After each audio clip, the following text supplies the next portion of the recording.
Informativo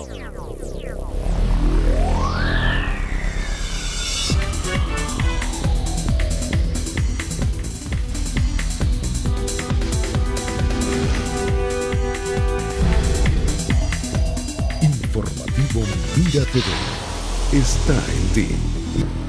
Amigas y amigos, sean todas y todos bienvenidos a la entrevista. Como siempre, un verdadero placer contar con su amable audiencia. Hoy nos complace presentarles a nuestro invitado. Se trata del doctor Michel Otaller, quien es médico cirujano, ginecólogo con especialización también en gerencia de servicios de salud. Y hoy viene para celebrar, porque lo primero que tenemos que hacer con el doctor hoy es felicitarlo porque estamos celebrando el Día del Médico. Bienvenido, doctor Michel. Muchísimas gracias por estar aquí. Gracias a ustedes por invitarme. Y lo primero que me gustaría saber, ¿qué siente un médico venezolano un día como hoy, cuando se establece, pues de acuerdo a la historia de nuestro país, el 10 de marzo como el Día del Médico? Bueno, uno siente como una gran alegría y al mismo tiempo una nostalgia y sentimientos paradójicos de todo lo que cuesta, de todo lo que es hacerse médico y vivir como médico y estar comprometido con ese oficio, vamos a llamarlo así, más que profesión. Y cuando uno ve cómo ese oficio no está bien respetado, remunerado, no está bien apoyado, pues hay cantidad de controversias pues en función de la salud, particularmente en los últimos pues décadas que hemos pasado en nuestro país. ¿Cuántos años debe estudiar un venezolano para tener, por ejemplo, como en el caso suyo, 2 especializaciones en Venezuela? ¿Cuántos años de la vida pasan? Bueno, a veces no son todos seguidos. Vamos a poner así, uno empieza a estudiar como a los 6 años de edad, y el último posgrado yo lo terminé a los 45. De modo que, por supuesto, hubo algún periodo intermedio en el que uno no está estudiando, sino está trabajando. No está estudiando formalmente, no está haciendo un estudio académico dentro de un recinto universitario, sino el médico tiene que estudiar todos los días. Si el médico no estudia todos los días, en un lapso de muy corto, 2, 3 años, ya está atrasado en sus conocimientos. En un lapso de 5 años ya todo el conocimiento que tiene, si no lo ha actualizado, está caduco. En algún momento que conversamos, doctor, usted me dijo que en árabe médico también significa sabio. ¿Esa visión la tienen los médicos, querer saber, tener la sapiencia más intensa para ayudar? Yo diría que en una buena proporción sí la tienen. Sin embargo, es tan exigente la profesión o el oficio de médico que somos pocos o son pocos los médicos que tienen un tiempo adicional por encima de todo lo que tienen que estudiar y por encima de todo lo que tienen que trabajar para seguir cultivándose como personas, para seguir cultivándose dentro de la cultura o dentro de alguna de las especialidades o alguna después de las preferencias que tengan, bien sea música, arte, etc.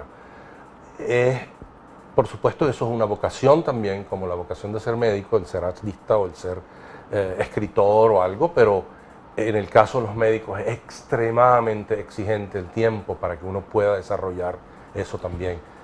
Sabes que aquí en el centro tenemos varios médicos que son a la vez también artistas y son realmente admirables, porque uno sabe que estas personas le quitan ese tiempo a su propia vida como seres humanos.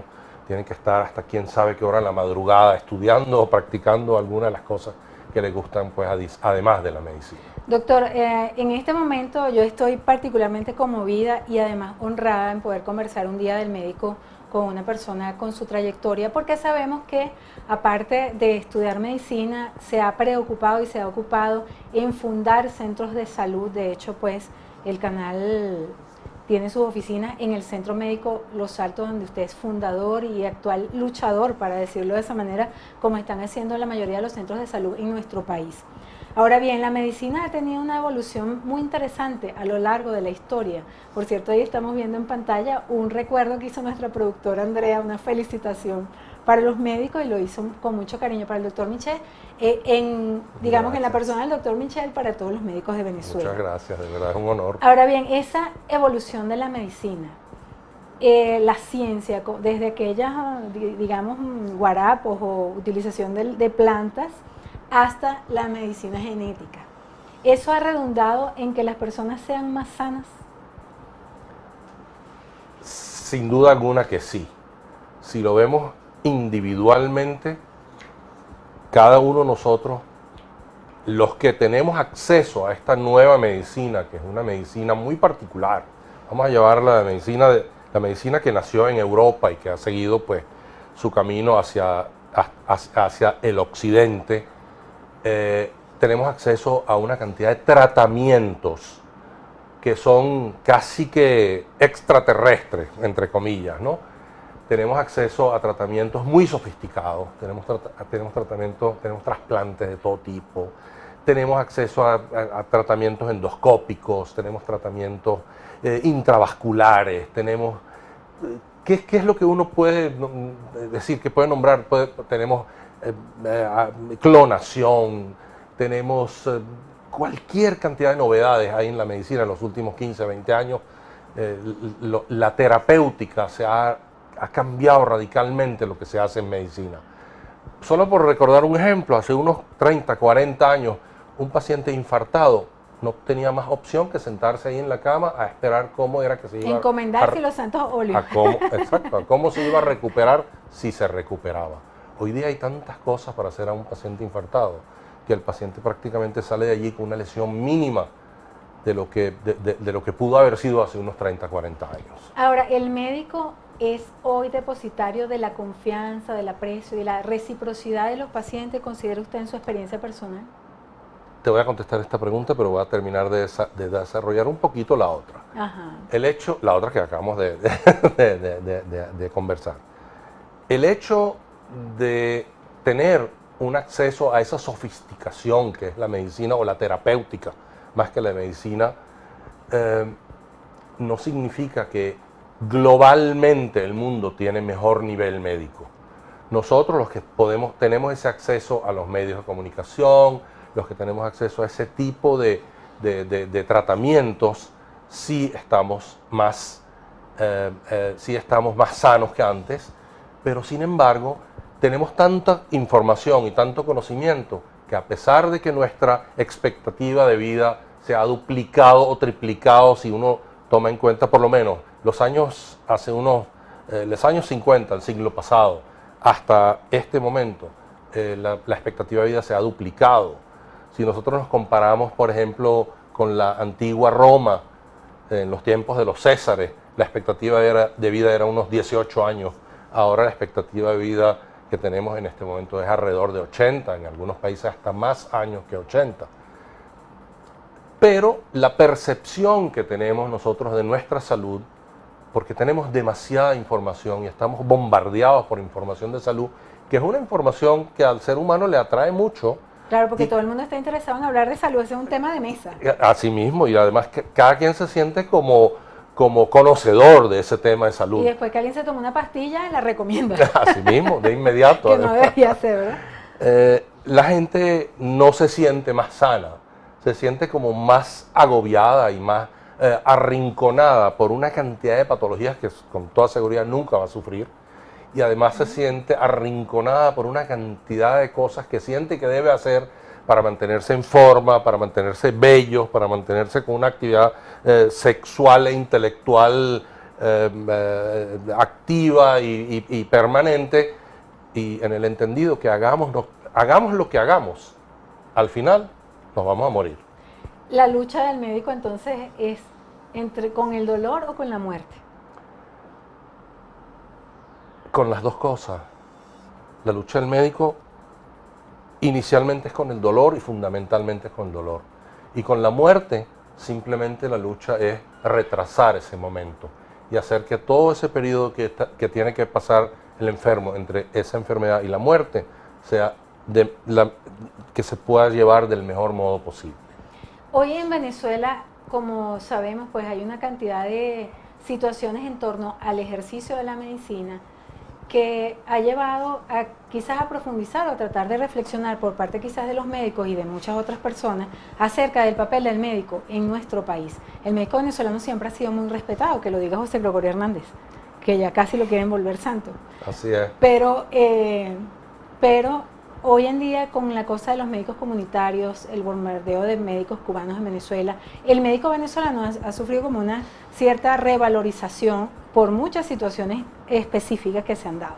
Más sin embargo, a mí me gustaría que usted nos diga si realmente percibe que los médicos son valorados y respetados en función de que son los que tratan de mantener la salud o son los que son ubicados cuando una persona se siente mal, para que lo cure. Sí. Hay que mirarlo. Es muy difícil hablar de esto sin que uno tenga como un viso político de lo que uno está hablando, sin que mezclar la política allí. Pero hay múltiples ópticas de mirar eso. Yo, como médico venezolano, formado aquí, que le debo mi carrera y todo mi ejercicio a mi país, siento que el médico venezolano es incomparable. Es incomparable en cuanto a su compromiso.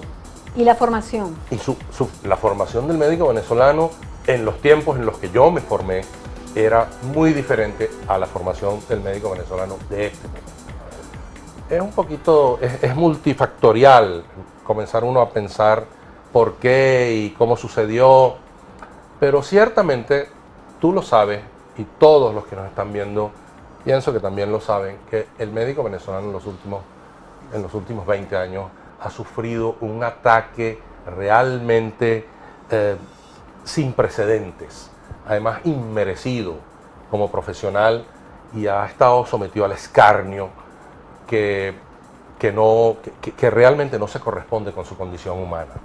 Y todos esos sistemas alternos que se han traído de afuera como para tratar de desplazar al médico venezolano de un modo también incomprensible, yo pienso que a esos sistemas les ha faltado algo, que es el alma.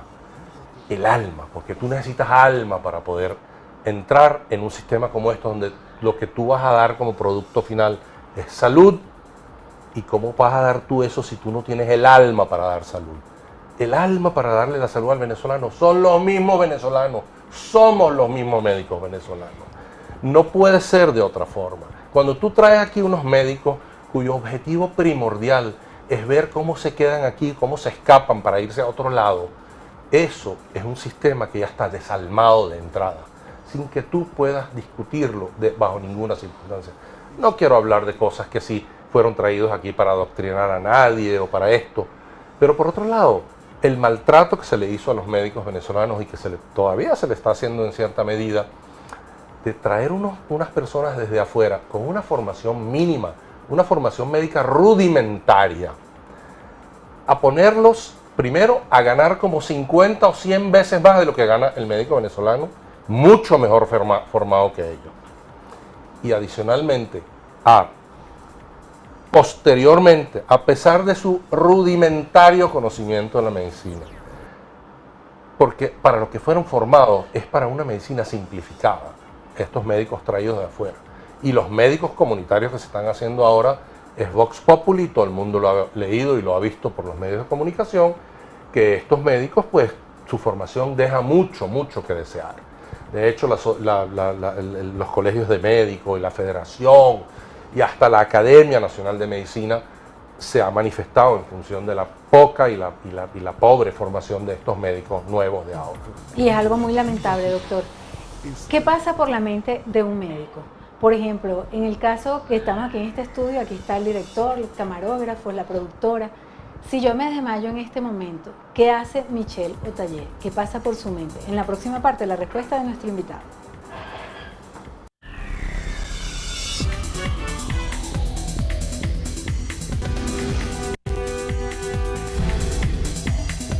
Informativo Mira TV está en ti.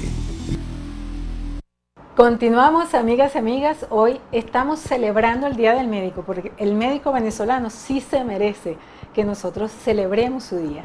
Y bien, hoy contamos con la presencia para homenajear a los médicos en su nombre, con el doctor Michel Otallar, quien es presidente del Centro Médico Docente de Los Altos, ginecólogo de una vasta experiencia, no sé cuántos muchachitos traería al mundo, pero me imagino que unos cuantos ya grandes van y lo saludan, como Claro. he visto que le piden hasta la bendición al doctor Michel. Así es. Doctor, quedamos pendientes para conversar acerca de qué está en la mente de un médico, porque son códigos, o sea, es una formación. Si una persona en un instante cualquiera, en cualquier lugar, se desmaya, yo me puse como ejemplo, que Dios me cuide, no, pero me desmayé. ¿Qué pasa por la mente del doctor Michel? Bueno, lo primero es, hay una cosa que se llama el ojo clínico, ¿no? Lo primero que uno trata es hacer un diagnóstico rápido. No es lo mismo desmayarse que a uno le dé un paro cardíaco y respiratorio. Ay, Dios. Si te da, no lo quiera Dios, un paro respiratorio, lo primero que hago es darte respiración boca a boca. Ah, bueno, muy interesante. Ahora, como yo sé que eso no va a ser el caso, si tú te desmayas, uno comienza rápidamente a pensar en las cosas que pueden producir un desmayo. Disminución de la tensión arterial, disminución de los niveles de azúcar en tu sangre, etcétera. Entonces uno rápidamente trata de hacer un diagnóstico para ver qué es lo primero. Si uno conoce una historia del paciente, sabe que el paciente es diabético, recibe medicamento, el paciente sufre algún problema cardíaco, pues entonces uno trata de ir consecuente a eso que uno ya sabe. Claro, pero si uno no sabe, entonces tiene que ir por el ojo clínico. Lo primero que uno hace es acostar al paciente, levantarle las piernas, es lo primerito, tomarle el pulso, mirar un poquito sus respiraciones, pupila, etcétera, etcétera, etcétera. O sea, doctor, Y como estamos dentro de un centro médico, el problema no ya es tan serio, no es tan serio. Pero le hago esa pregunta porque la manera tan vehemente como se expresó de lo que es ser médico, bueno, es muy importante saber cómo piensa un médico y si la medicina para usted es un don. Sin duda alguna, la medicina es una vocación. La medicina es una vocación. No se es médico de verdad, con ese sentimiento de lo que es ser médico y con ese compromiso, porque el ser médico es un compromiso consigo mismo y es un compromiso con el paciente, es un compromiso con esa persona sufriente que está enfrente de uno. Y yo creo, lo que yo te voy a decir, creo que la inmensa mayoría de los médicos lo sentimos. Yo estoy retirado hace años del ejercicio como tal. Tengo, por supuesto, ejercicio como presidente y como ejecutivo del centro médico. ¿Qué es más difícil, ser gerente de la medicina o ejercer como médico en Venezuela? El compromiso de un solo paciente para un médico que está concentrado y que está conectado con sus pacientes. El dolor de un solo paciente es mucho más importante y mucho más comprometedor que todos los procesos administrativos de un centro médico en un momento dado. El paciente es lo más difícil. El paciente es lo más importante. Es lo más importante. El paciente es lo más importante. Ahora, desde Hipócrates. Ajá, y precisamente ahí me gustaría, ese juramento inicial que era como unos postulados, ¿no? ¿Qué significa eso para los médicos? Y en Venezuela que se usa, ¿no? Inclusive cuando los muchachos en el aula magna hacen su juramento, juran, ¿no? Hacen esas letras, esa filosofía para el ejercicio de su profesión. Ese juramento es un código de ética. Desde esa remota antigüedad, el siglo V antes de Cristo, ya había un código de ética. Había otros códigos también, pero ese era un código de ética que hizo el mismo Hipócrates, comprometiéndose a sí mismo de cómo debía ser la vida de un médico. Y ese código de ética ha venido como modificándose en el tiempo para ajustarlo cada vez más pues, a las realidades que van cambiando.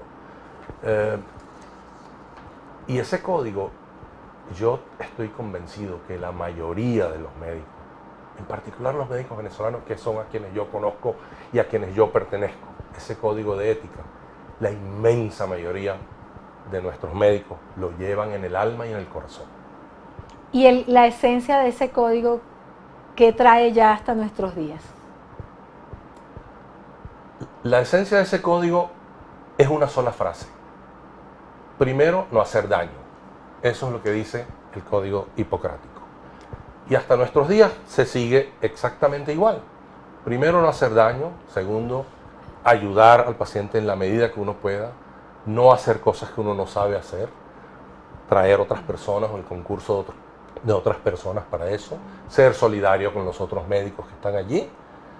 Y hay una cosa que en estos momentos, que en estos tiempos han cambiado un poco. Cuando uno lee el juramento de Hipócrates, él dice que él compartirá el dinero que él gana con los pacientes si otro médico lo necesita. Eso ahora, pues, nuestro código de ontología no permite que uno haga eso, pues que compartan ni que mandes un paciente a donde otro, donde tú vas a compartir con él o algo. Pero si uno lo ve bien, uno inmediatamente salta al entendimiento aquello de que los médicos en aquel entonces, como ahora mismo lo siguen siendo, su inmensa mayoría no son gente que tiene recursos económicos fuertes.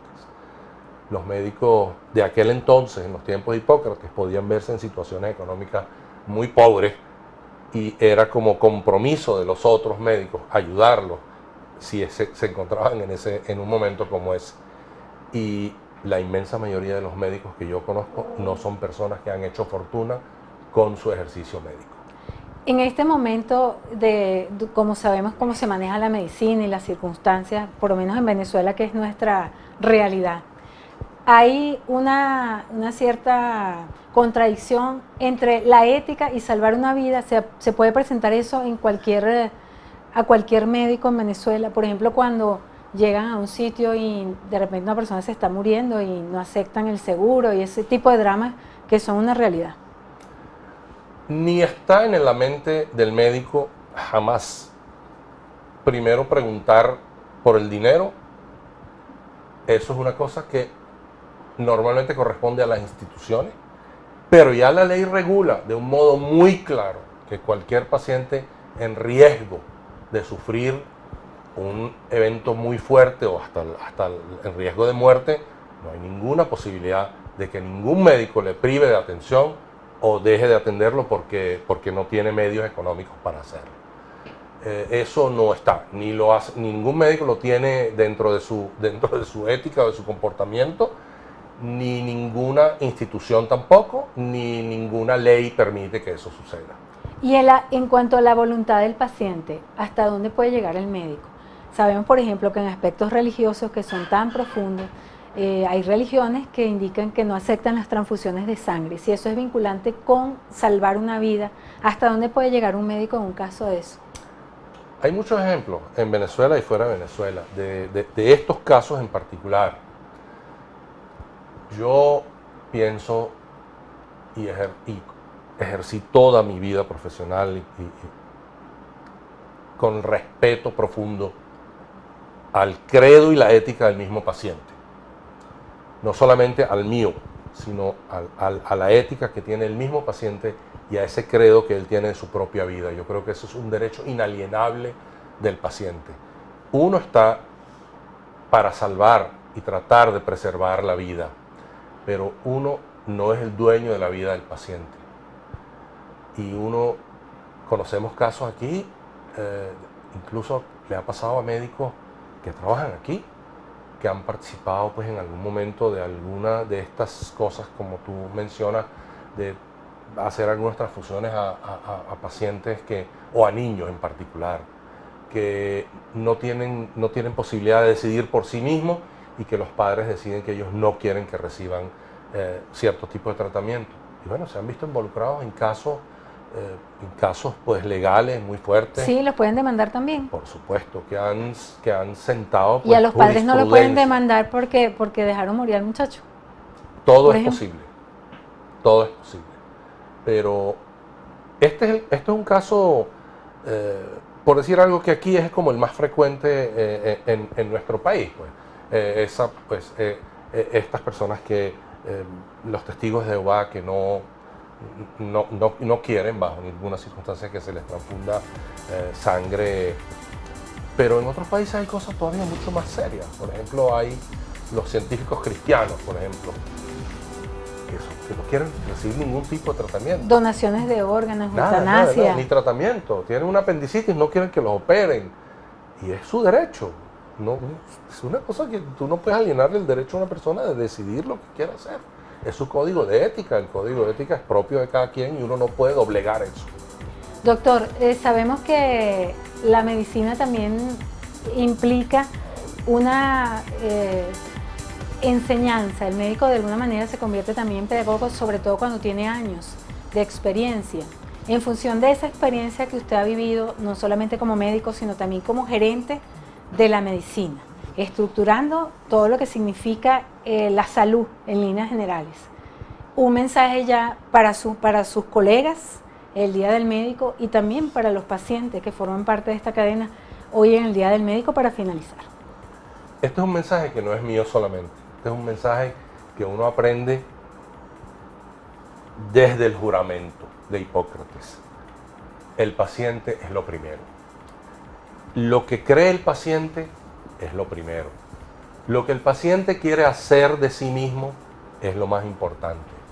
Uno puede hablar con el paciente, orientarlo, puede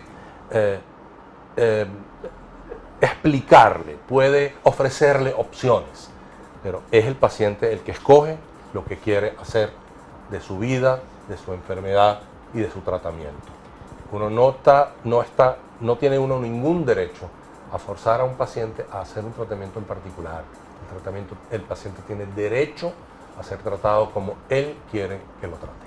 Doctor, de verdad que un verdadero placer, un honor esta conversación, y espero que se repita en cualquier momento. Si Dios quiere. No, podamos hablar el placer es mío. temas. Muchísimas gracias, Daxi, por ser tan gentil y por además ser tan acuciosa y tan precisa con esas preguntas. Bueno, feliz Día del Médico. Gracias, doctor, muchísimas gracias a todos los colegas también. Muy feliz día y extensivo a todo el país y a todos los que nos vean. Muchísimas gracias. Feliz día también a mi cuñado y a mi sobrino Daniel, que es uno de esos héroes que están estudiando medicina en Venezuela. Es un héroe. Muchísimas gracias al doctor Michel Otaller por esta interesantísima conversación, y a ustedes, nuestros queridos y distinguidos televidentes, gracias por permitirnos una vez más entrar a sus hogares a través de la pantalla de Mira TV.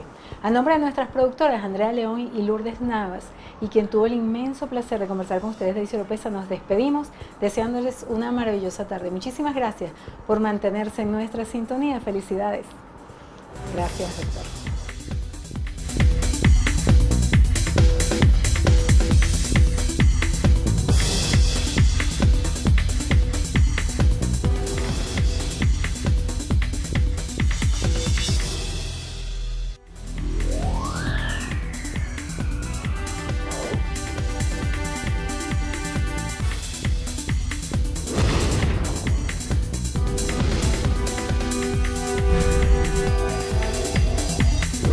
Informativo Mira TV está en ti.